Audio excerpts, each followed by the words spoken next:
Sí, buenos días a todos los que nos acompañan esta tarde desde Europa, mañana en la mañana en América Latina. Mi nombre es Miguel Aurelio Celi Vegas, nací en Piura, Perú, y participé como estudiante en la escuela, en el colegio San Ignacio de Loyola en Piura, y luego, como todo migrante, me trasladé a Lima, donde proseguí estudios en la Facultad Primera de la Universidad Nacional Agraria La Molina, donde estudié en la Facultad de Economía y Planificación, y viendo que era una carrera que realmente estaba ligada con la realidad peruana, decidí también iniciar los estudios de Derecho en la Facultad de Derecho y Ciencias Políticas de la Universidad Nacional Mayor de San Marcos. Me gradué como economista el año 85 y como abogado el año 87. Luego empecé a trabajar en el Ministerio de Economía y Finanzas, en la Dirección General de Crédito Público, en la Oficina de Asesoría Jurídica, viendo siempre asuntos de financiamiento internacional. Estando en el Ministerio de Economía y Finanzas, inicié una maestría en la Universidad Católica del Perú, un programa que estaba dirigido a los funcionarios que trataban asuntos internacionales, y esta formación fue del año 1988 hasta 1990. Trabajábamos en la tarde y trabajábamos en la mañana. Obtuve el grado de magíster en Relaciones Internacionales con mención en Gestión Pública Externa. Ya hacia los años 90 empecé a tener un contacto con institutos, universidades europeas, razón por la cual eh, salí del Perú en el año 90 para seguir estudios en la Escuela Diplomática de Madrid. Luego de terminar esos estudios con un diploma, continué en Naciones Unidas, continué en el Instituto de Altos Estudios Internacionales, pasé a la Academia de La Haya y, en fin, una serie de formaciones que me permitieron definirme en el campo del derecho internacional. Estando en Madrid, tuve la oportunidad de homologar mis títulos universitarios obtenidos en el Perú. Y esta es una experiencia muy interesante que en el transcurso de la entrevista la voy a desarrollar, porque es una de las propuestas que existen de todos los candidatos, pero yo lo he vivido en carne propia por el hecho de que mis títulos de economista y de abogado fueron reconocidos por el Ministerio de Educación y Ciencia en España, lo cual me permitió que ya una vez homologado el título de abogado, hacia el año 2006 fue incorporado al Colegio de Abogados de Madrid, y como consecuencia de la ley de libre circulación de abogados en Europa, pude instalarme en Ginebra, Suiza, iniciándome como abogado en el año 2006. Independientemente de mis actividades como abogado, que ya tengo más o menos más de 20 años en tres países: Suiza, Francia, España y evidentemente en el Perú. Después, durante el tiempo que desarrollaba una actividad un poco más de negociador o de árbitro, seguí una formación en ESAM, una formación virtual, obteniendo el Diploma Internacional en Arbitraje. Desde esa época soy árbitro y participo como árbitro en la Cámara de Comercio de Lima, y al mismo tiempo soy árbitro de la Corte de Arbitraje del Colegio de Abogados de Lima, de Madrid, perdón. Ahora, eso es la parte jurídica. En este contexto también he desarrollado actividades en el ámbito internacional de las organizaciones que se encuentran en Ginebra.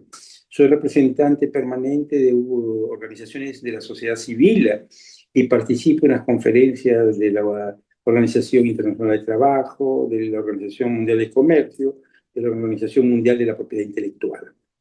Combino lo que sería el derecho local y el derecho internacional desde Ginebra, donde es la sede de mi principal estudio. Además de eso, he sido conferencista, he escrito en periódicos suizos como la Tribuna de Ginebra, la IEFI, sobre política internacional ligada a América Latina. Esta experiencia ha sido muy interesante porque también he tenido mucho contacto con la comunidad peruana. Y los contactos que yo he tenido con la comunidad peruana la podría resumir de manera general en tres rubros. En primer lugar, participé en una permanencia jurídica en el Consulado General del Perú en Ginebra, en la cual como abogado daba orientaciones tanto desde el punto de vista del derecho europeo, entiéndase eso, el suizo, el francés y el español, como del derecho peruano. Y al mismo tiempo he ayudado a muchos migrantes, porque esa es una parte de mi especialidad como abogado, no solamente para los peruanos, sino también para los que vienen de otros países. Ahora hay que entender que también que como en mi actividad como abogado he desarrollado actividades en protección de autoridades diplomáticas, de funcionarios internacionales. Ese es el primer punto. Segundo punto, de aproximación a la comunidad peruana.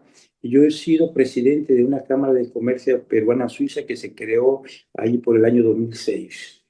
Es decir, que en tanto que presidente fue una experiencia muy enriquecedora porque habiendo muchos empresarios que de origen peruano querían tener contacto con Suiza y con otros países europeos, entonces esa Cámara sirvió como un elemento catalizador para poder entrar en contacto con los operadores de cámaras de comercio europeas.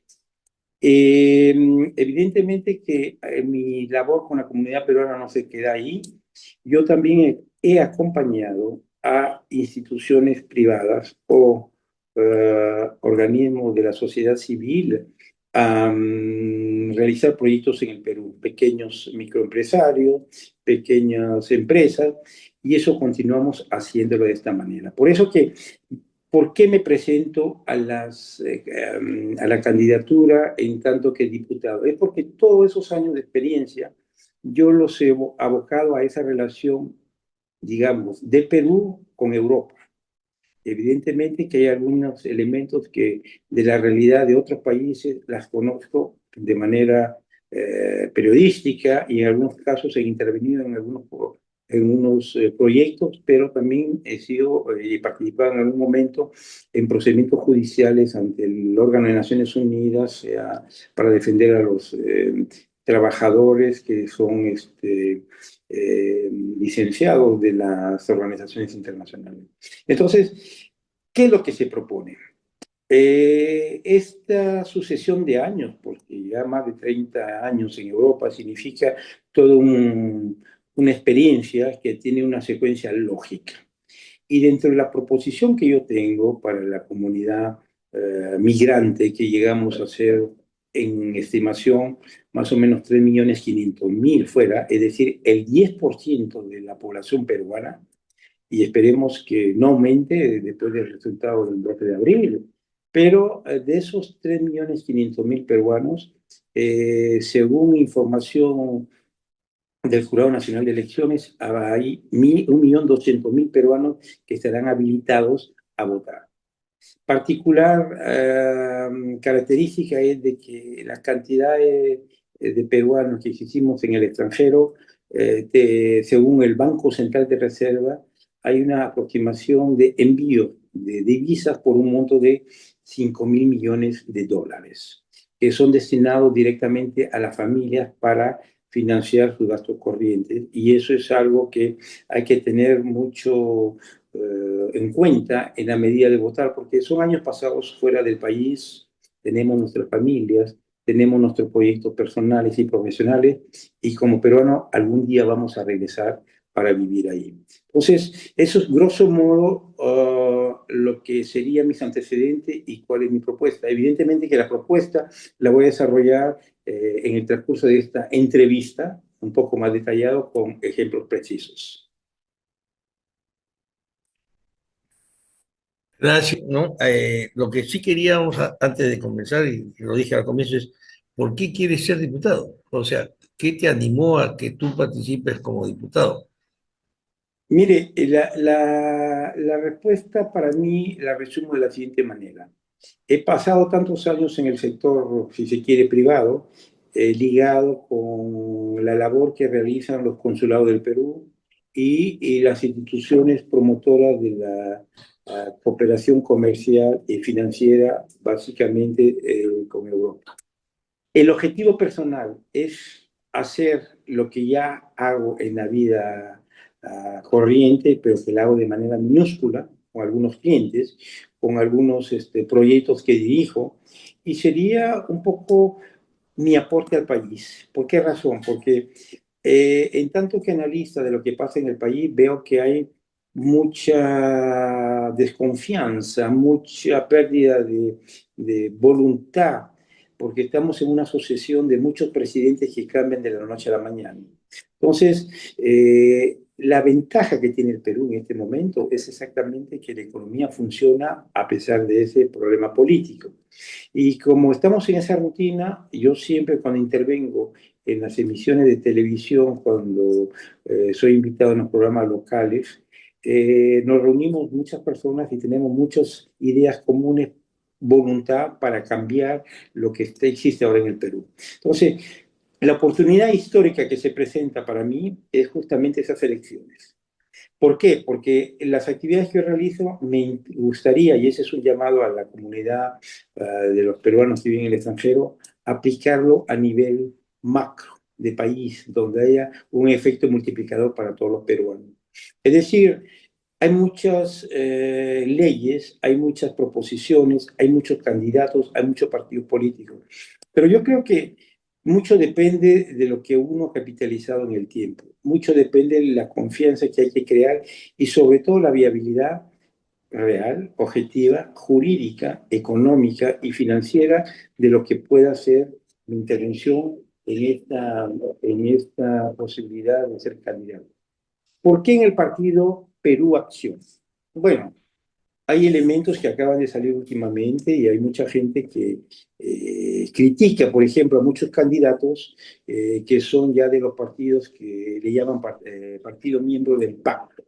Algunos le llaman el pacto mafioso, otros el pacto de gobernabilidad. Bueno, son partidos que son conocidos de derecha y de izquierda y que lo único que pueden realmente ofrecer es una continuidad, es una continuidad que realmente no pueda favorecer a las mayorías.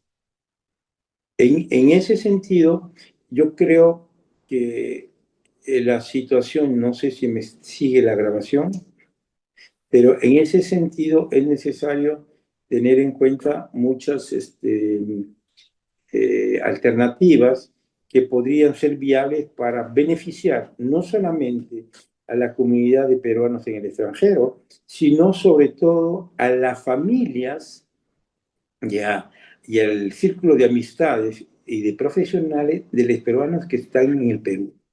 Particularmente yo tengo un contacto diario con el Perú, vía las informaciones que están publicadas por las grandes radios, la gran televisión, y me da pena que las personas que están en el Perú puedan sufrir las consecuencias de la irresponsabilidad de los grupos políticos que en este momento se encuentran ya prácticamente preparando el siguiente periodo de 5 años sin pensar en las mayorías que sufren y que requieren un cambio. Por eso que mi intervención con el partido Perú Acción se resume al hecho de que es un partido que no forma parte de esa coalición, que podría denominarse el punto negativo de lo que es la realidad peruana.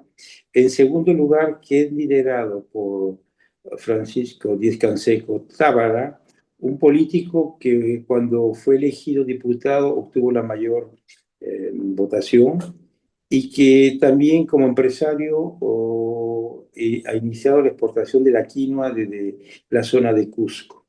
Y tiene un plan para la paz, un plan que permite de una manera u otra reencontrar el camino de los peruanos que en algún momento apareciera como si no hubiera una salida de ese túnel un poco en dificultad para la mayoría de los 33 millones de peruanos que formamos parte de ese lindo país. Gracias, Miguel. Sí. No, ya, gracias por decirnos por qué quieres ser diputado.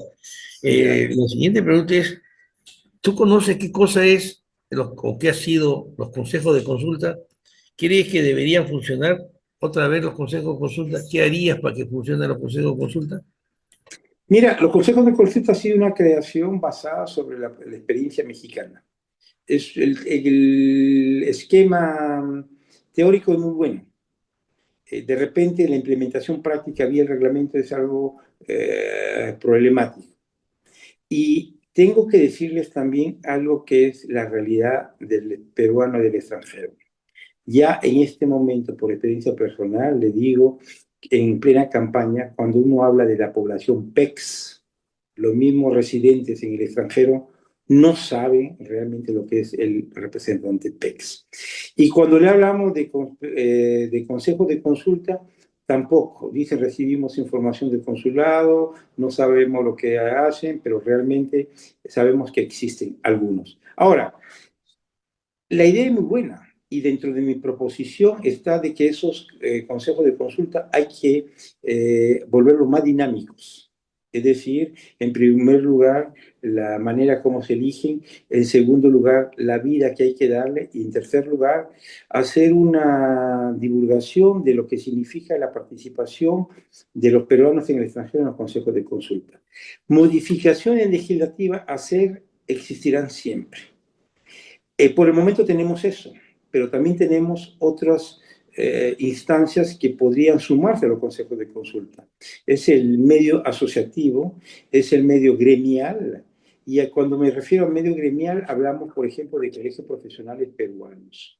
¿Por qué? Porque dentro de mi proposición yo creo que los peruanos cuando salen del extranjero de repente nunca han pensado que de repente los colegios profesionales peruanos como el colegio de abogados, de economistas o de contadores son útiles, no solamente para las personas que tienen una formación en esas especialidades, sino para todo el mundo.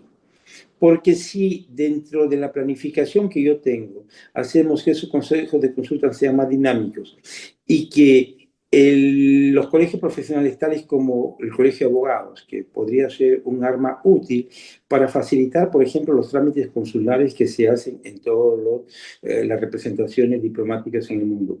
Usted está al corriente de que la mayoría de críticas son dirigidas a los consulados. Yo estoy completamente de acuerdo en una gran totalidad, pero hay que saber que también hay limitaciones de orden burocrático, limitaciones de orden presupuestal, limitación de personal y sobre todo de técnicas modernas para poder avanzar en sus funciones.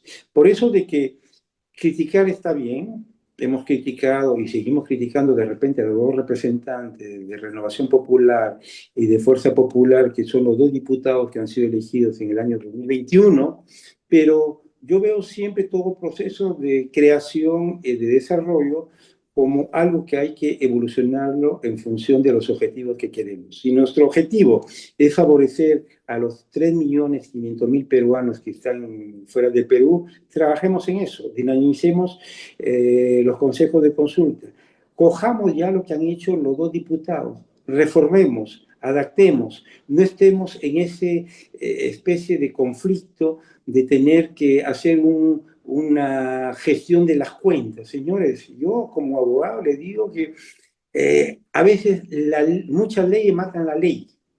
Entonces, tenemos órganos controladores en el Perú, tenemos comisiones en el Parlamento, y ahora hay proposiciones por ahí de candidatos que dicen que hay que hacer un comité de gestión. Oiga, señores, yo como abogado, el médico y el contador, que con nuestra firma comprometemos nuestro prestigio, yo creo que el representante político también debe tener la misma conciencia. O sea, presentar un proyecto de ley populista que sabemos que no va a funcionar, porque ahí por ahí, sin criticar a mis compatriotas que están haciendo proposiciones, de cursos gratuitos. Señores, los cursos gratuitos los damos ya nosotros con las asociaciones.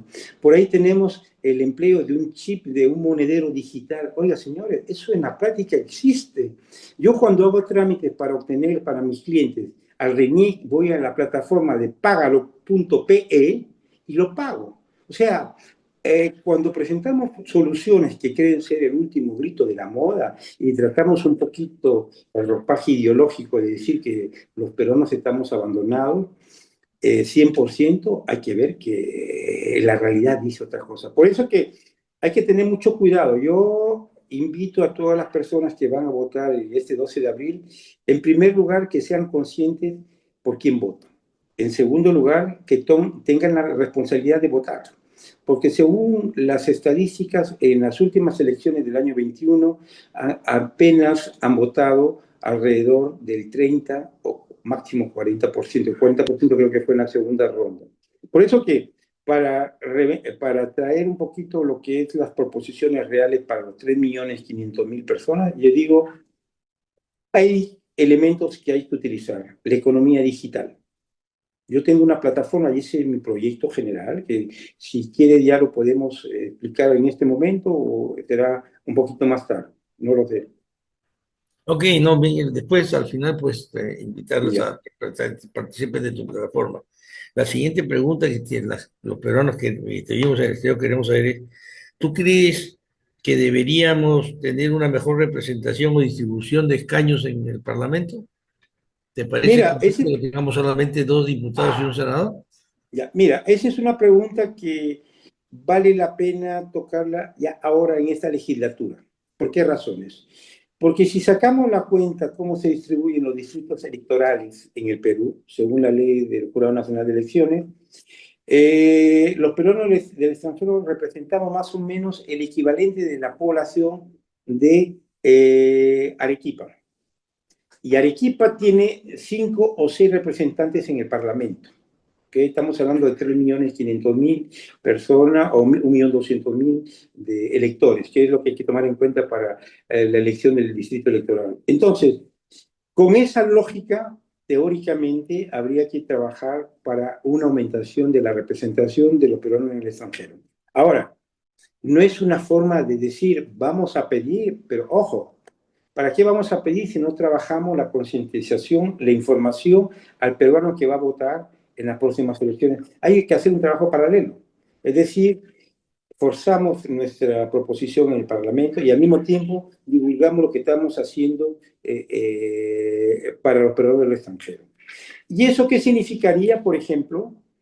Somos, digamos, si nos consideran que tenemos 5 o 6 representantes, que habría que ver la distribución, si es en el Senado, pueden ser, por ejemplo, 2 senadores y 4 diputados, es algo hipotético, que podrían ser de repente electos o representantes de las personas por continente, porque esa es otra modalidad que hay que tener en cuenta. O sea, la realidad europea, la realidad de Estados Unidos y la realidad de América Latina o de el Asia o de la Oceanía es diferente. ¿Por qué no pensar en esa posibilidad? Existe.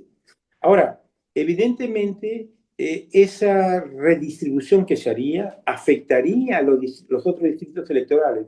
No nos olvidemos que para crear el distrito electoral 27, como se llama, de los peruanos del extranjero, cogieron la aritmética, quitaron 2 diputados de Lima y se los atribuyeron al distrito 27.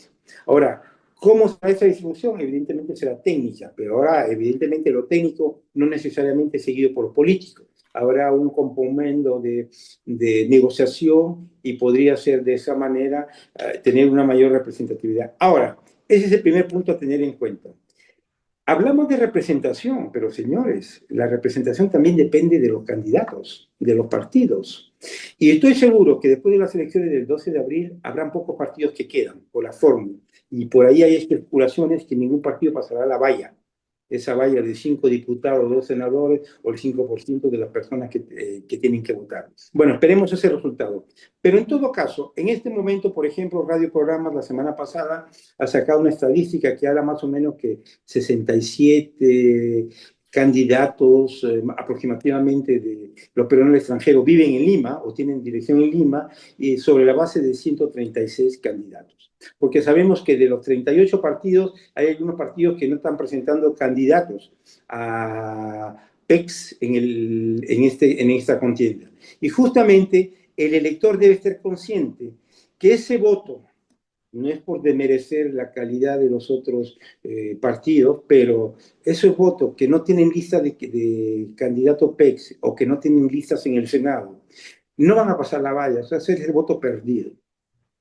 alguien habla por ahí que esas agrupaciones que no tienen porque no han completado la lista o porque no tienen la posibilidad de llegar a tener una mayoría en la votación, aunque sea relativa, que se retienen de la contienda electoral. Pero no hay que manipular al electorado diciendo que tienen una mayor opción, que son la solución para el problema extranjero, porque no nos olvidemos que aparte de la votación preferencial, tenemos también estos votos requeridos para la valla electoral. Por eso que yo creo que hay muchos elementos técnicos que nuestra labor en plena campaña tenemos que hacerlo transparente.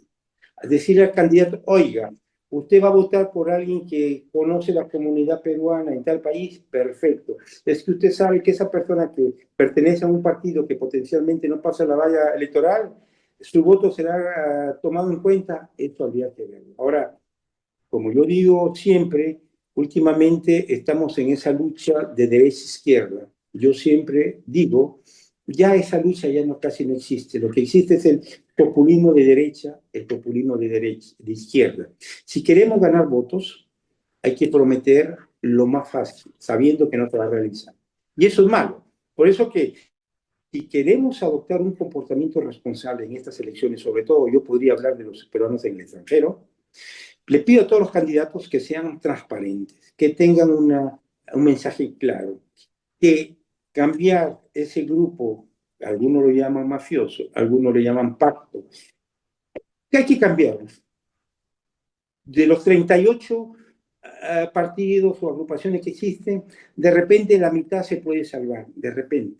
Pero no pensemos que, como a veces cuando uno se encuentra en campaña y dice, oiga, yo ya tengo mi voto, es por un partido de siempre. Ese partido de siempre es lo que sabemos que es lo que está haciendo daño al Perú.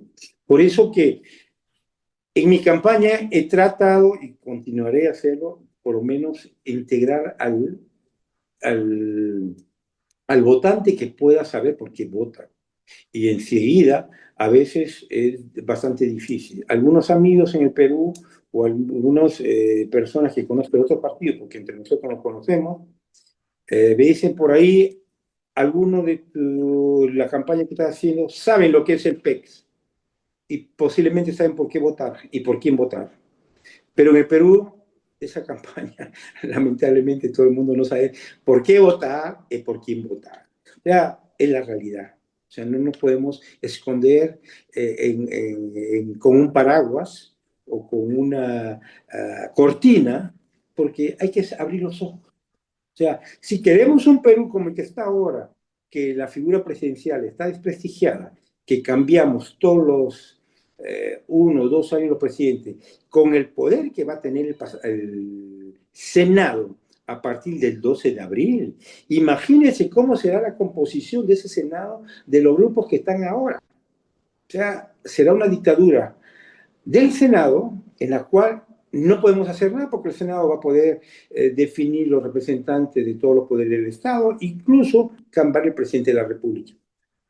¿Qué juega ahí? El compromiso. Me das 2 ministerios, me das 2 direcciones generales, pongo esta gente. O sea, en política el compromiso es bueno y es estabilizador. Si yo hablo de Suiza, por ejemplo, pero llegamos a un compromiso que favorezca a la mayoría, o al menos que no tenga ese divorcio entre el representante político y la gran masa. Porque como yo siempre digo, no nos olvidemos que el liberalismo económico que dura en todos los países actualmente da el poder a las minorías ricas.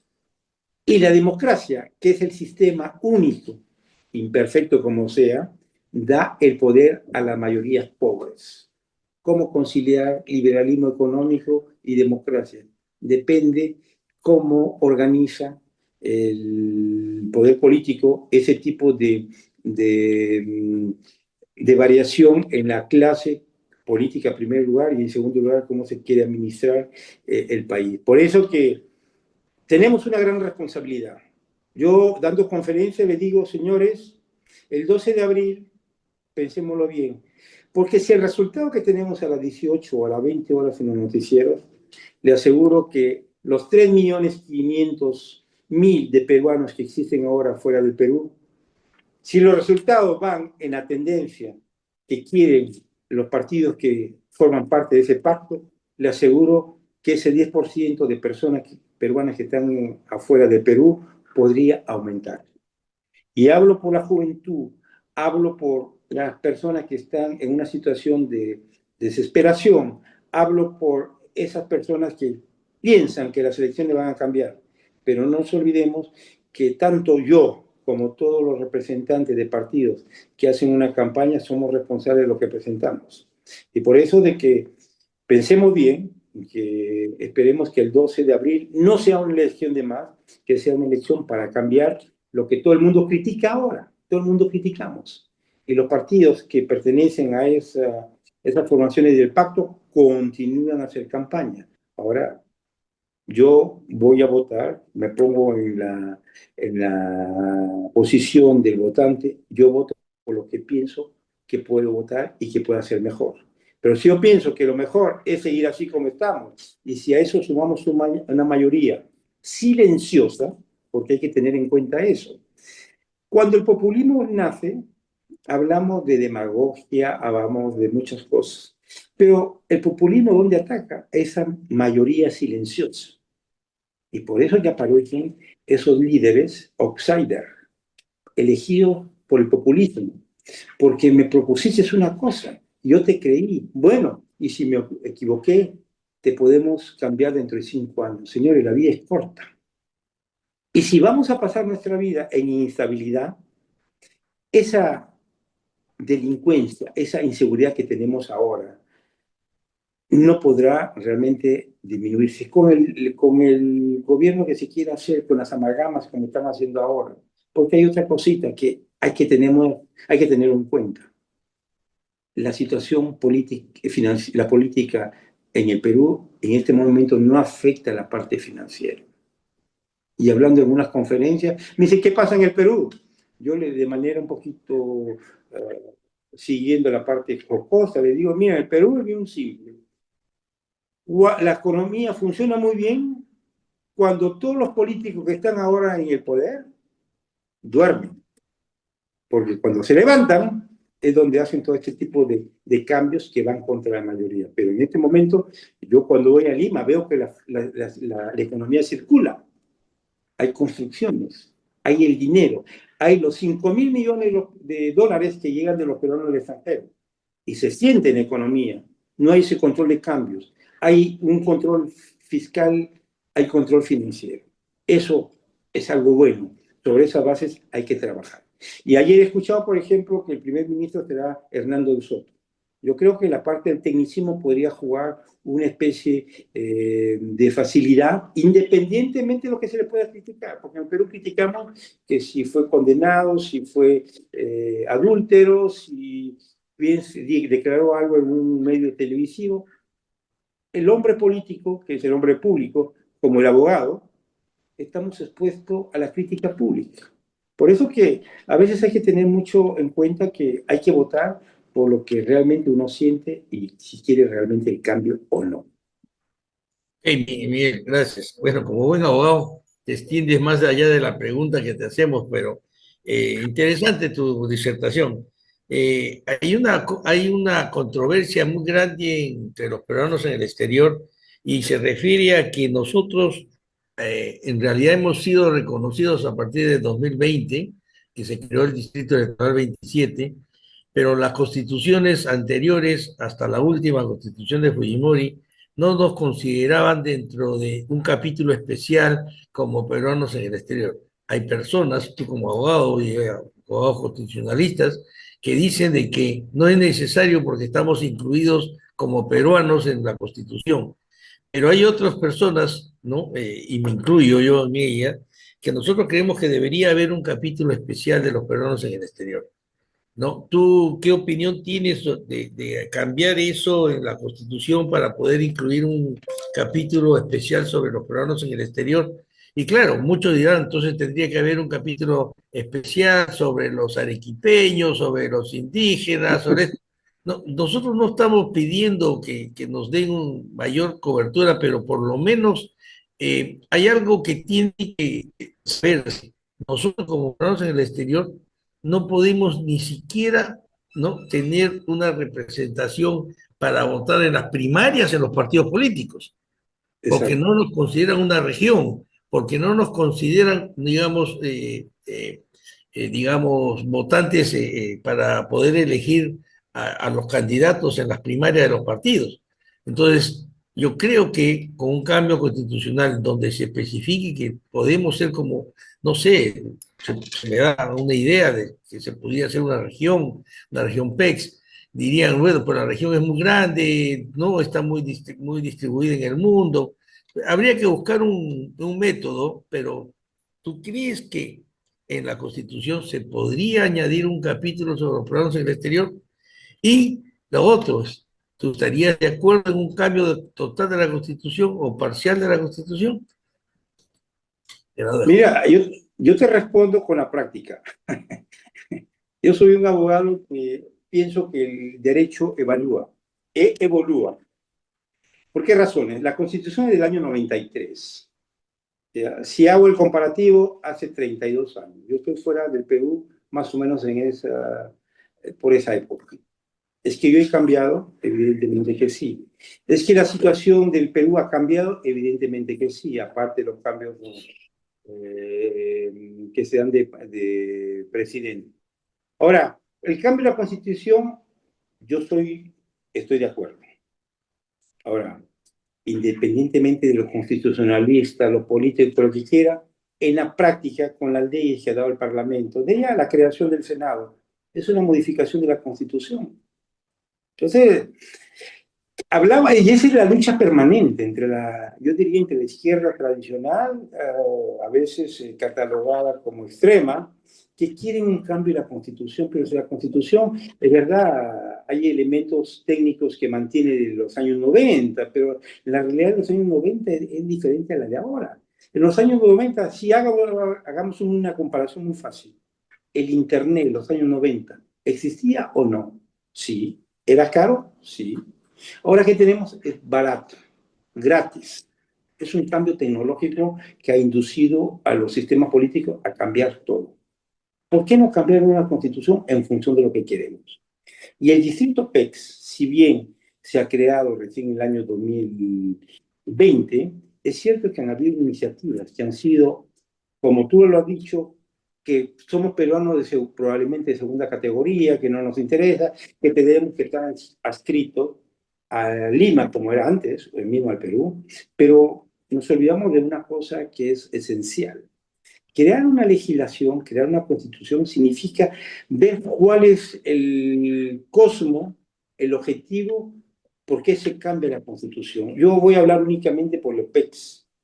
Si hablamos del año 90, no había tanta migración peruana como la que hay ahora. Por eso que nunca se ha tomado en cuenta casi eso. Y a nadie le tocaba decir que la gente estaba migrando. Ahora la migración peruana se ha expandido, no únicamente peruana, sino de todos los países. O sea, es un cambio de la sociedad internacional. Así como ha habido la migración para todos los países, ha habido también la consecuencia de la migración. La estamos viendo en el Perú con, con el sicariato, con la inseguridad. O sea, toda migración genera cambios positivos y negativos. Para responderte a la pregunta, yo sí estoy por el cambio y será una de mis proposiciones, en todo caso, de adaptar la realidad que viven los PECs a un texto que podría ser constitucional, porque las condiciones han cambiado. Y te aseguro que los argumentos sólidos que puedan fundamentar esa proposición serán apoyados tanto por la derecha, tanto por la izquierda. Veamos, por los nuevos grupos, porque es una realidad cambiante. Pero claro, yo te hablo por los PECs. Pero si en mi programa yo digo, voy a entrar para cambiar toda la Constitución, oiga, seguimos en lo que estamos ahora. Todo el mundo dice la culpa, que el problema es de la Constitución. No, señores, el problema no es la Constitución. El problema es de que quién quiere interpretar la Constitución y por qué la modificamos. Ahora, evidentemente, ¿cómo modificar esa Constitución en función de los PECs? Ya te estoy diciendo. En el 2026, hoy día estamos 22 de febrero de 2026, somos 3.500.000 mínimo. de aquí a 2, 3 años, dependiendo de los cambios que se produzcan en el Perú, aumentará, disminuirá. Esas son las proyecciones que podemos tener. Por eso que modificaciones para incorporar los PECs ahora existen. ¿Cómo? Esa es ahí una labor técnica. Y una labor técnica que yo me comprometo a continuarlo, porque ya está iniciado desde hace años, para justificar, y si la comunidad PEC me da la confianza, continuaré en ese rumbo. Y si decide continuar con lo que estamos viviendo ahora, mi estudio técnico yo lo pondré a disposición del representante que sea elegido para poder realmente cambiar el Perú. Esa será mi contribución. Porque le digo otra cosa. Uno cambia en función de las circunstancias. Y todos los candidatos PECs, independientemente de la ideología que salen del país, cambian en el extranjero. Yo a veces cuando me encuentro en conferencias, no solamente con los peruanos, me dicen, oye, queremos ser, tenían la idea como Cuba, Venezuela, yo le digo, y si te dan a elegir, si quieres vivir entre Cuba o Venezuela y Estados Unidos, ¿dónde prefieres? Ah, Estados Unidos. Entonces, ¿para qué defines situaciones que no quieres meterte? Ese es el populismo. Eso es lo que hay que luchar. Y eso es lo que hace daño. ¿Por qué? Porque la gente piensa, la votación es algo emocional. En la cola se decide, pero evidentemente porque eso demuestra también a veces el grado de seguridad o inseguridad en la que estamos. Si a los partidos tradicionales nos dicen, venimos con el orden, oiga señores, han tenido 20 años para venir con el orden, y como decía ese famoso Beco, ya vienen los goles de Cubías y nunca llegaban. Y ahora demos cambio a las personas que tienen. Que digan, a veces alguien dice, es mejor malo por conocer que bueno por conocer, por experimentar. Señores, nadie tiene el puesto comprado. La democracia es eso, darle el poder para que alguien nos represente. Y el partido que yo represento, por ejemplo, Francisco Díaz Canseco, tiene su proyecto. El proyecto dice revocación del mandato, no a los tránsfugas. El que se va de un partido al otro pierde su curul, para que aprendan, porque hay que, no a los salarios indiscriminados, tienen que ser lo que se llama pagos en las comisiones. Si trabajas en la comisión, se te paga. Semana de representación, tienes que estar en contacto con el pueblo. Si te eligieron Espérate, Miguel, espérate, te me estás adelantando la siguiente pregunta. bueno, pero vamos. Es importantísima y que viene a ser la pregunta final. ¿Tú crees en que la rendición de cuentas, seguirías tú gastando dinero del erario nacional para tus viajes de representación? Ahí está justamente tocando el problema de la plata de que tienen los congresistas. Estos dos congresistas que hemos tenido, ¿no? Uno tiene el récord Guinness de ser el más viajero, ¿no? El señor Ceballos, no lo digo yo, está en la página digamos, de transparencia del Congreso de la República, ¿no? Y nunca nos ha rendido unas cuentas. Tú como Miguel Aurelio Celi Vegas, ¿crees en la rendición de cuentas? ¿Tú rendirías cuentas a los peruanos que en el exterior, no? ¿Tendrías alguna forma de rendir cuentas? ¿Cómo harías eso? ¿Y qué harías tú con los viajes? ¿Mm? Mira, si el 1.200.000 peruanos me escuchan algún día, yo le diré, mi primera proposición es hacer lo que yo hago siempre, una especie de auditoría. Es decir, que si yo voy a recibir la posta, porque eso es lo que hay que entender, ¿no? O sea, el trabajo de los preferentes, tengo que saber en qué lo recibo, qué es lo que se hizo y lo que no se hizo. Yo analizaré, esto es positivo, esto es negativo. Yo no soy el juzgador que va a tomar una decisión, simplemente hay órganos contralor, hay comisiones que se puedan crear si es necesario, pero es lo mínimo que hay que hacer para todo representante. O sea, no vayamos a la persona del señor Ceballos, a la persona del señor Lizarzaburo, de repente pudieran ser otros. Pero yo creo que todo político responsable necesita saber en qué situación recibe. Es exactamente el problema que tenemos en el Perú. En el problema que tenemos en el Perú decimos borrón y cuenta nueva. como tú eres mi amigo, no te hago la auditoría. Señores, el cargo político no es el cargo de los amigos, es el cargo de la representación que tenemos de la mayoría que nos eligió. Por eso que hay que rendir cuentas. Si los diputados utilizaron viajes que no estaban dentro de sus funciones, evidentemente habría que indicarlo. Pero si estaba dentro de sus funciones, evidentemente hay que justificar por qué se hizo. Ahora, hay otra cuestión que hay que tener en cuenta, ya que la pregunta está hecha, porque si soy elegido tendría que también jugar en este camino, es la famosa semana de representación. Por el momento, no está muy legislado eso para los PECs. Yo le digo, así como en este momento hay candidatos que pretenden sacarle la vuelta a la ley electoral diciendo yo vivo en el Perú, nunca salí del Perú, pero quiero representar a los peruanos extranjeros. Oiga, señores, esto es una barbaridad, pero la ley lo permite. O sea, trámite judicial, penal, no se les puede hacer porque la ley le permite. Entonces, esos defectos hay que corregirlos, es el primer punto.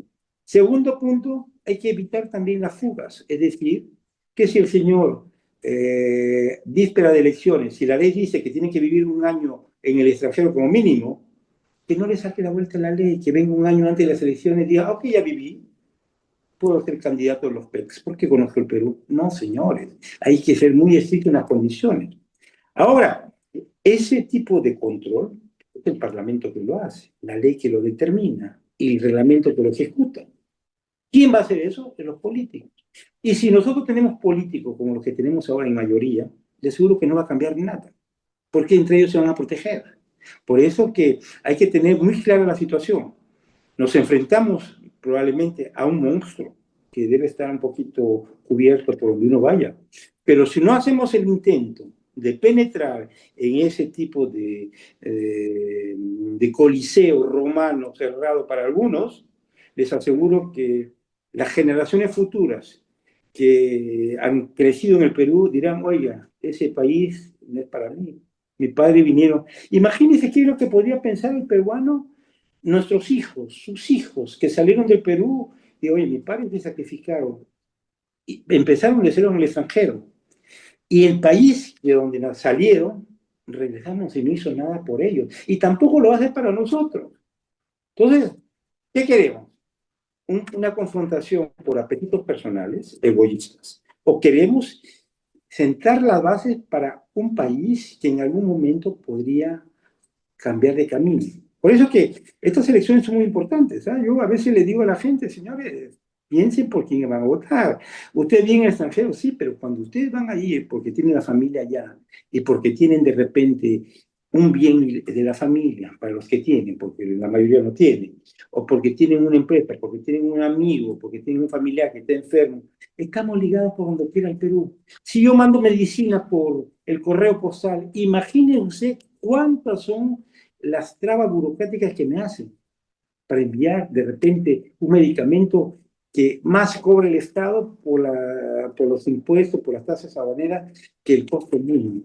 En eso pensemos. Si yo termino en el Perú, en un país europeo, tengo mi familia que tendrá el pasaporte europeo, el pasaporte peruano. ¿Qué es lo que pasa? Señor, voy a ir al Perú, no conozco a nadie. Ay, Perú, Machu Picchu, haré turismo.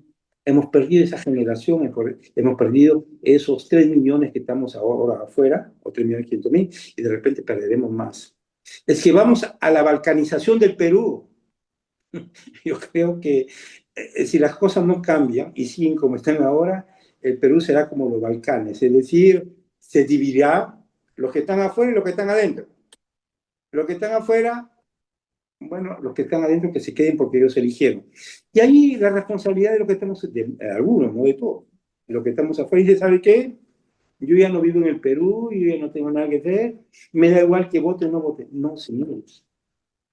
Usted tiene que votar, ¿qué le digo? Porque todas las críticas que hacen ahora las proposiciones es contra los consulados. Es cierto, señores, hay críticas. Yo soy el primer crítico cuando yo envío a un cliente y me dice 3 semanas. Y le doy un caso muy práctico. Cuando un cliente me viene a ver y me dice, el consulado me dice que dentro de 2 o 3 semanas vamos a hacer un poder. Yo le digo, señor, ¿para qué quiere el poder? Me dice para un trámite bancario. Le digo, no necesita ir al consulado. Yo lo hago. ¿Cómo? Yo lo hago y sí. Yo redacto el poder, se lo paso a un notario en el país que me encuentre y le digo, vaya a este notario únicamente a legalizar la firma y después vaya a tal lugar a obtener la apostilla de la Haya. Y cuando ese documento llega al Perú, al banco, dice, apostilla de la Haya, notario, legal, esto me sirve. ¿Por qué hay que pasar por el consulado? Hay que pasar únicamente para los documentos del RENIEC, poder del RENIEC. Y le digo otra cosita, y eso es lo que también llama la atención de los candidatos. El RENIEC se ha mejorado. Los consulados utilizan ahora una plataforma, Págalo, que existe en el Perú, y yo lo utilizo todos los días para pagar. Yo voy al consulado, le presento el proyecto de poder, le dan una cita, le dan un número, el código paga con alguien, con el YAPE, por lo que sea en el Perú, y el poder ya no tiene uno que enviarlo como lo hacía antes, como alguien que viajaba o pagar un gasto adicional.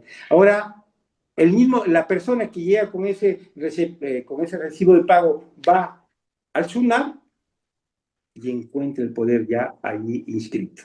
Si comprendí la pregunta, ¿cómo evitar que la burocracia continúe? Mi respuesta es muy simple. Mire, hacemos burocracia o hablamos de burocracia cuando no comprendemos el sistema. Es decir, no nos olvidemos que el poder político es el que define las reglas para dar una titularidad o un reconocimiento oficial.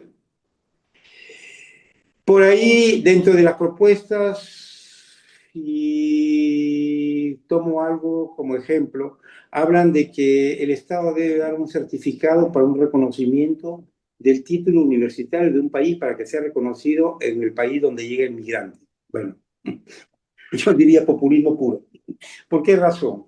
Porque le hablo por experiencia propia. Cuando yo he validado mis títulos universitarios, pensé mucho en esa burocracia, pero a veces esa burocracia es útil y es necesaria.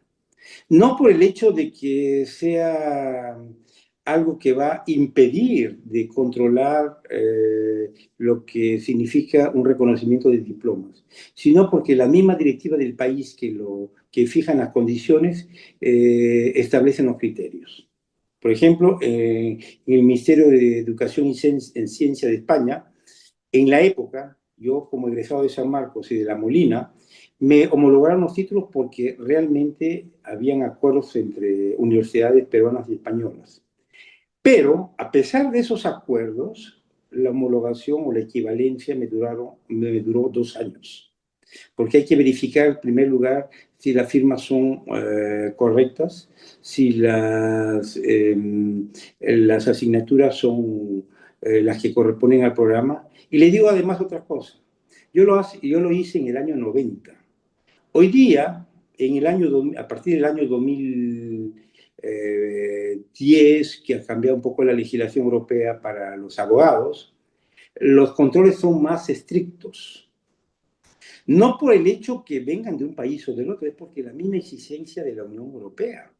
Es decir, reconocer el título a un abogado o a un economista o a un médico es meter en peligro, como dicen muchos opositores a esa libre circulación, la seguridad del país. Imagínese usted cómo llegar a un país donde el idioma es diferente que el español. Fue el caso mío, el francés. El riesgo no es en que me lo homologuen, el riesgo es de que yo meta en dificultad al cliente que defiendo. En primer lugar, por no comprender la lengua, y en segundo lugar, por no comprender el procedimiento. Y detrás de todo eso, en todos los países se exige, en toda parte del mundo, lo que es un seguro profesional. En el caso de riesgo, en el caso de error de procedimiento, es el abogado que tiene que pagar. Bueno, esa es la práctica. Entonces, ahora, ¿qué es lo que hace, por ejemplo, en España? Hay una homologación, pero esa resolución que saca el Ministerio de Educación y Ciencia ya no le dice le homologamos el título equivalente al Perú. Le decimos, usted reúne las condiciones para ser homologado, pero necesita complementar las asignaturas que figuran en el anexo siguiente. Y es lógico. porque dentro de las asignaturas siguientes, en el anexo figuran economía europea, derecho europeo, responsabilidad europea, todo lo que es europeo si hablamos de Europa. Entonces, cuando los candidatos nos dicen, oiga, ¿es el problema del Perú? No, señor, es el problema del país donde uno va. Porque un médico que es homologado aquí, o un dentista, y que comete un error medical, aparte de los procedimientos administrativos de sanción profesional, tendrá las sanciones penales. Por eso que esa es la burocracia que existe en muchos países. ¿Es que es necesario? A veces sí. ¿Es que es la misma burocracia que existe en el Perú? Yo no creo. Yo pienso que hay avances en la burocracia. Le explico por qué. Mire, hasta hace 2 o 3 años, un poder que salía del consulado del Perú, era necesario que la firma sea del cónsul, que sea verificada en relaciones exteriores. Algunos casos lo exigen, pero últimamente la evolución, sobre todo de los poderes que no van por registro público, de SUNAR, suficiente en la apostilla de La Haya, porque esa convención de la apostilla de La Haya, que ha sido reconocida por Perú, tiene un valor probante, es decir, que no se puede presentar un documento falso, un documento privado que es finalmente reconocido por la autoridad nacional. Entonces, para responder la pregunta, la burocracia hay que definirla. ¿Qué cosa es la burocracia? La burocracia es ese funcionario que estando en el Perú para mover un expediente necesita a una coimisión, eso sí, exactamente, yo estoy de acuerdo que sea eliminado. No la burocracia, sino el funcionario. Criterio de control para los títulos que regresan de Europa también debe existir. Porque no nos olvidemos, y eso es a veces una tradición de documentos que llegan al Perú y que a pesar de llegar con un sello oficial, a veces no son verdaderos. ¿Por qué? Porque hay gente que vive de eso, de presentar documentos. No porque el beneficiario, y eso lo vemos en la clase política, la clase política tiene falsos títulos. ¿Y por qué los hace? Porque sabe que hay un tramitador que lo obtiene ese documento fácil y sabe que él no es el responsable. A mí me lo vendieron, lo encontré en el bar. Es como yo veo en la vida práctica. Por ejemplo, muchos candidatos a la regularización de documentos en Europa también hacen lo mismo. Pero claro, ahí está la responsabilidad del abogado. Oiga, es que este documento es verdadero o no, ¿cómo lo verifico? Hay criterios. Por eso que el término burocracia hay que tenerlo muy claro. O sea, no es, o sea, como yo digo, en todo procedimiento que compromete la responsabilidad del profesional, no hablemos de una carrera de rapidez, de velocidad para homologar un título universitario. Hablemos de una carrera de resistencia. El que lo logra, le costó y ese profesional es reconocido donde vaya. Yo no quiero meterme como ejemplo de una excepción, yo creo que todo el mundo lo puede hacer. Simplemente que no nos esperemos. Yo, como ustedes, hice mi universidad en el Perú, viví 2 o 3 años haciendo una actividad sobre la base del derecho, en mi caso, la economía, que no había sido reconocida oficialmente, pero después que fue reconocida, las cosas cambiaron. Por eso le digo que todas esas propuestas populistas que hay ahora en muchos candidatos, cojámoslo con la experiencia que han tenido, porque no es la homologación simple, la equivalencia simple. Detrás de eso hay años de inversión de cada candidato al reconocimiento de un título universitario. Ahora le digo otra cosa, hay gente que viene de muchos países y que de repente a veces dice, oiga, es más fácil que mejor haga yo la nueva profesión porque voy a aprender nueva materia, tengo tecnología numérica, tengo muchas cosas, la hago de nuevo. Entonces, cambiemos un poquito el chip, vayamos un poquito a lo que es la economía moderna. Vayamos, yo tengo, por ejemplo, amigos que son doctores en Derecho Europeo. Ojo, cuando la Unión Europea tenía menos de 10 países. ¿Cuántos países tiene ahora? 27. Y esos doctores en la Unión Europea ahora se dan cuenta que el título es honorífico, pero que de la Europa tienen que seguir trabajando y comprendiendo los cambios. Creo que no sé si hay otra pregunta. Bueno, a ver, creo que no sé, hay alguna otra pregunta para poder finalizar. Ya son las 10 de la mañana acá en Perú.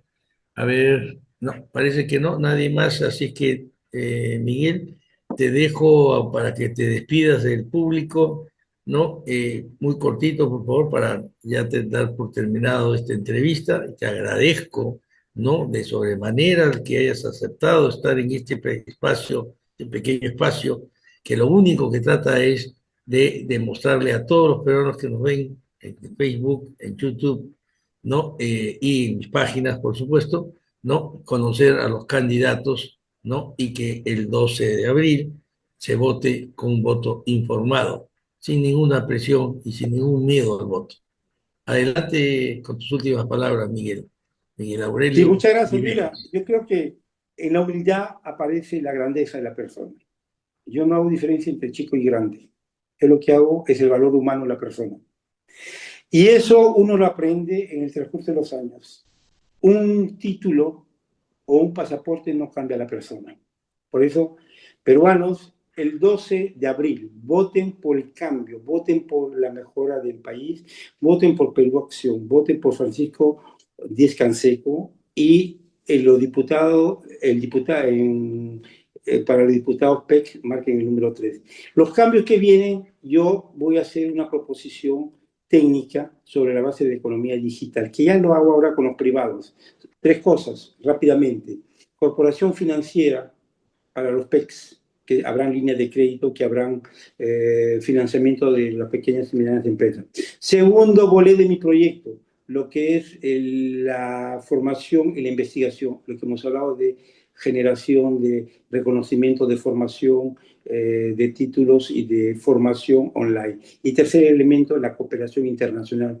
Porque en mi vida profesional yo he encontrado muchas asociaciones que hacen buen trabajo en el Perú. Y cuando han habido catástrofes me han contactado, me dice, es que tú conoces a alguien de tal zona donde queremos llevar ayuda. Yo le digo, sí. Me dice, no queremos pasar por los canales gubernamentales porque la mitad de esa ayuda no llega.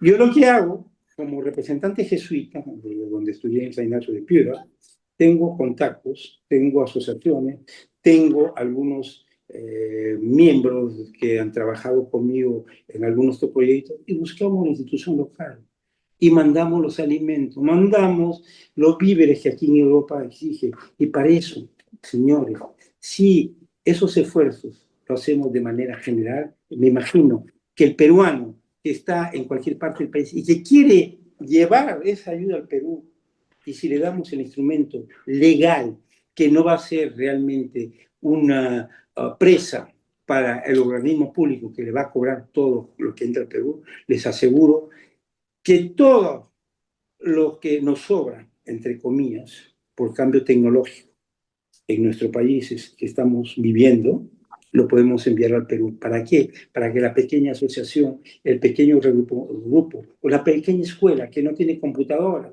señores, tienen computadora. ¿De dónde viene aquí? No se ha pagado nada porque hay una ley que el diputado Celi Vegas originó y permitió eso. ¿Ok? Ese es un ejemplo puntual que yo llamo a los peruanos. No nos olvidemos del Perú, no nos olvidemos de dónde nacemos, no nos olvidemos que tarde o temprano nuestro nombre quedará grabado en nuestras generaciones. Los nietos, los bisnietos dirán, mi abuelo se fue, nos trajo eso, y estaremos ahí.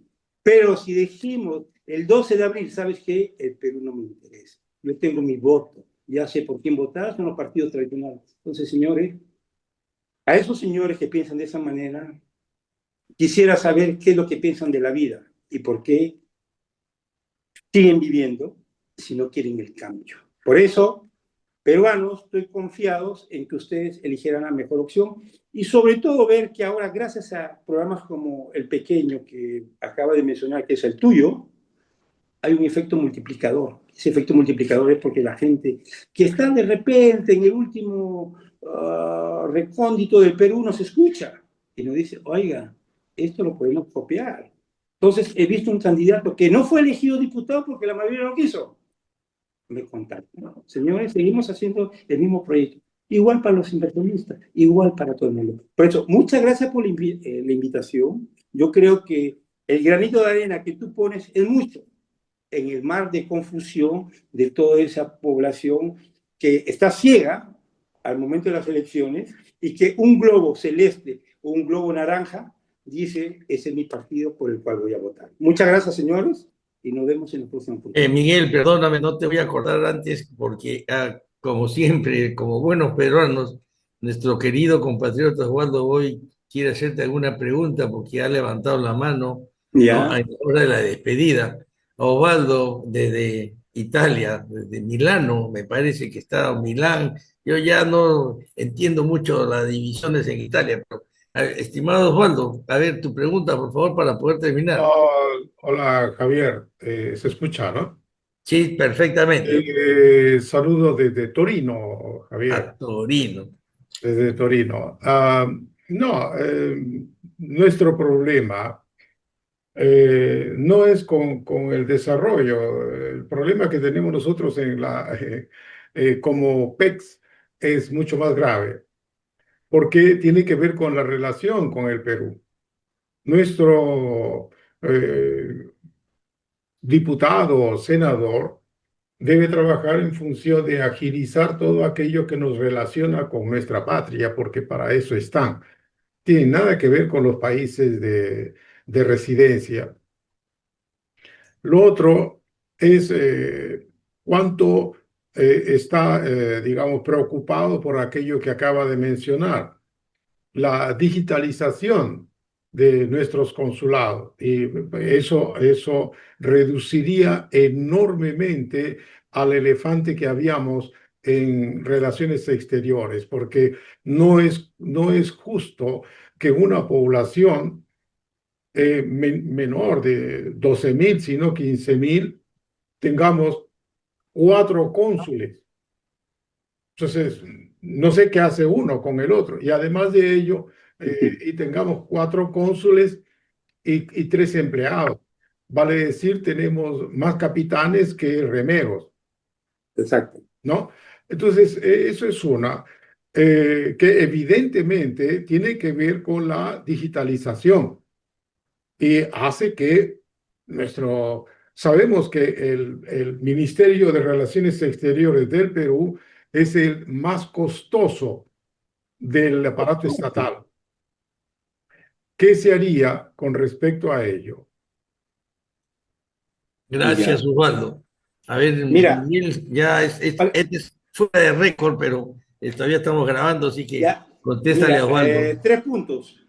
En primer lugar, hay que reestructurar, yo diría, el Ministerio de Relaciones Exteriores para seguir con la modernidad del Perú. Yo le digo que en el Perú se está modernizando todo, a tal punto de que yo tengo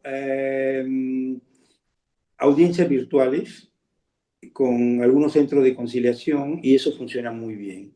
Los expedientes están digitalizados a nivel judicial y el Perú es un país que pone a disposición eso. La digitalización del Estado peruano se está haciendo. Que hay que profundizar en relaciones exteriores, estoy de acuerdo. Sobre el presupuesto, segundo punto, sobre el presupuesto. Evidentemente, si cogemos lo que aparece visible, los sueldos de los funcionarios diplomáticos y el personal disponible, evidentemente que van a ser elevados. Hay una justificación, el costo de vida del país donde viven, etcétera, etcétera. Eso hay que reformularlo también. El otro elemento que hay que tener en cuenta, que ha sido mencionado, es la calidad y la cantidad de personas en el consulado. Yo le hablo por experiencia propia. Hay muchos países, y el Perú no escapa a ellos, que tienen cónsul honorarios. Cónsul honorarios que no cobran nada, pero claro, es un prestigio defender a un país porque le da la representatividad del país. ¿Y qué es lo que se pasa con esos cónsules honorarios? Los nombra el mismo gobierno peruano, el gobierno de otro país. Eso de repente hay que reestructurarlo también, porque es el amiguito del amiguito y de repente en una zona está muy concentrado y en otra no. Por eso esas reformulaciones están dentro de mi plan. Y dentro de mi plan, y ese es el proyecto que yo quiero también que tengan claros, señores, por experiencia, no se trata de pedir por pedir presupuesto. Hay muchos candidatos que dicen, voy a llegar y voy a presentar esto y que me den recursos. Señores, ustedes si siguen la realidad peruana, ven que en la comisión de presupuesto, al final del año, todos los ministros se pelean por su pliego presupuestal, por las promesas políticas que hicieron, por los proyectos prioritarios y se olvidan mucho de la población. Ahora, ¿cuál sería mi intervención? Señores, el pliego presupuestario por el PEX es tanto y nadie me lo toca y eso hay que lucharlo. Y le aseguro que con la cantidad de PEC que tendremos un presupuesto, evidentemente, ese presupuesto será utilizado en función de las actividades o de lo que quiere la comunidad PEX, si hay que reestructuralizar las cosas a nivel numérico lo hacemos, y mi plataforma, por ejemplo, que la propongo siempre en esta campaña, es una plataforma técnica que servirá de apoyo a los consulados, que hará trabajar a los consejos de consulta, que hará trabajar a los colegios profesionales. Entonces, no necesariamente se necesita presupuesto público para poder realmente realizar los cambios, pero es lo básico, eso es cierto. Por eso que para concretar esta pregunta, mi objetivo, si yo recibo el apoyo masivo en estas elecciones, téngalo por seguro que mi semana de representación yo la pasaré en los diversos países para estar con las comunidades. Y eso de la parte oficial, de la parte real. Pero mi contacto será siempre virtual con los consejos de consulta, con los miembros de esa plataforma, porque eso nos permite facilitar. Por eso que la semana de representación es un elemento visible. Oiga, señores, no es la única. El mejor trabajo es virtual ahora. Y si estamos hablando de una diferencia de hora, en este momento en el Perú son de repente 6 horas menos que en Europa, acá son las 4:15 de la tarde, ganamos ese día. Y lo que estamos hoy día discutiendo con la comunidad PEX vía virtual de Europa o de Estados Unidos o de Tokio, mañana lo podemos presentar en el Parlamento. Juguemos con eso. Ahora, yo también entiendo que hay mucha indiferencia de los consejos de consulta, de la gente que vive en el Perú, y es cierto, porque como yo he dicho, a los consejos de consulta nadie los consulta. ¿Por qué? Porque a veces los mismos cónsules llaman a sus amigos y le dicen, hay esas elecciones y quiero que seas candidato. Entonces, ya en cada circunscripción estamos conocidos. Por eso que le digo, hay que romper eso. ¿Y cómo rompemos? No votemos por la tradición, no votemos por los partidos tradicionales, porque si hay que cortar un cáncer, que hoy día, en este momento, está en mi mano, por decirlo, hay que cortar la mano. Porque si no cortamos la mano, ese cáncer se prolonga. Y es como el país. O sea, hay que cortar eso que hace mucho daño en este momento. La corrupción, la inseguridad, ese pacto que se ha creado y que se refuerza a medida que se pasan las elecciones, porque todo el mundo quiere votos. Entonces, hay que cortar ese cáncer. Como decimos, el cáncer depende, no todos somos médicos, pero en las elecciones sí somos médicos, señores. Tenemos que erradicar ese cáncer. Yo contribuyo con mi voto, ¿ok? Yo escojo un candidato. Eso permitirá que la suma de todos esos pequeños cirujanos con su voto determinen que el paciente se sane. Pensemos que el Perú es muy rico y todo el mundo lo conoce por Machu Picchu y ahora lo está conociendo porque todos los días cambian presidente. Por eso, señores, el 12 de abril vamos por el cambio y eso será así. Muchas gracias. Gracias, entonces, Miguel. Gracias a todos los que han estado. Perdón, Paul, ya es muy tarde para hacer preguntas. Me está escribiendo por el chat, pero será para la próxima oportunidad. No es la primera vez que estarás con nosotros, No, Miguel. yo estoy libre en Te cualquier volveremos a momento. invitar, ¿no? Una vez que la gente tome conciencia de este video y te vea, ¿no? Probablemente tengamos un video más, una entrevista más, en donde podrás acceder a todas las preguntas que quieren ellos Exactamente. decirte. Muchas gracias por tu tiempo, muchas gracias a todos los que están en el chat y muchas gracias a todos los que nos están viendo por Facebook. Que tengan un buen día en Perú y unas buenas tardes, noches ya llegando En Suiza. En Europa. Gracias a todos. Muchas gracias. Voten por el diputado PEX.